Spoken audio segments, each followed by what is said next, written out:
ಗೀತಾ ಧಾರಾವಾಹಿಯಲ್ಲಿ ಭಾನುಮತಿಯ ಜೊತೆಗೆ ವೈಜಯಂತಿ ಕೂಡ ಜೈಲಿನಲ್ಲಿರ್ತಾಳೆ. ಅವಳನ್ನು ನೋಡಿ ಇತರ ಕೈದಿಗಳು ತಮಾಷೆ ಮಾಡೋದಕ್ಕೆ ಶುರು ಮಾಡ್ತಾರೆ. ನೀನು ಭಾನುಮತಿಗೆ ನೀನು ಇವಳಿಗೆ ಅಕ್ಕನ ಹಿರಿಯಕ್ಕನ ಚಾಳಿ ಮನೆ ಮಂದಿಗೆಲ್ಲ ಅಂತ ಸುಮ್ಮನೆ ನಗಾದೆ ಮಾಡಿರೋದು. ಇವಳು ನಿನಗೆ ತಂಗಿನಾ? ನಿನಗೆ ಸಹಾಯ ಮಾಡೋದಕ್ಕೆ ಬಂದಿದ್ದಾಳಾ? ಏನೇ ತಾಯಿ, ಅಕ್ಕ ಬೇಜಾರಾಗ್ತಾಳೆ ಅಂತ ಅವಳಿಗೆ ಕಂಪನಿ ಕೊಡೋದಕ್ಕೆ ಬಂದ್ಯಾ?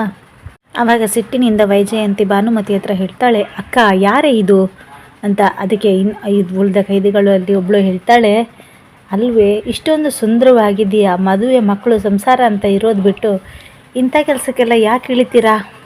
ನೋಡ್ತಾ ಇದ್ರೆ ಪಾಪ ಬೇಜಾರು ಅನಿಸುತ್ತೆ. ಅದನ್ನು ಕೇಳಿ ಭಾನುಮತಿಗೆ ಸಿಟ್ಟು ಬರ್ತದೆ. ಏಯ್ ಸುಮ್ಮನೆ ಬಾಯಿ ಮುಚ್ಕೊಂಡಿದ್ರೆ ಸರಿ, ಇಲ್ಲ ಅಂದರೆ ನಾನೇನು ಮಾಡ್ತೀನೋ ನನಗೆ ಗೊತ್ತಿಲ್ಲ. ನೀವಿಬ್ಬರು ಗನಂದಾರಿ ಕೆಲಸ ಮಾಡಿ ಬಂದಿದ್ದೀರಾ, ಅದಕ್ಕೆ ನಿಮ್ಮಿಬ್ಬರನ್ನ ನೋಡಿ ಕ್ಷೇಮ ಸಮಾಚಾರ ವಿಚಾರಿಸೋಣ ಅಂತ ಮಾತಾಡಿದೆ ಅಷ್ಟೇ ಅಂತ ಹೇಳ್ತಾಳೆ.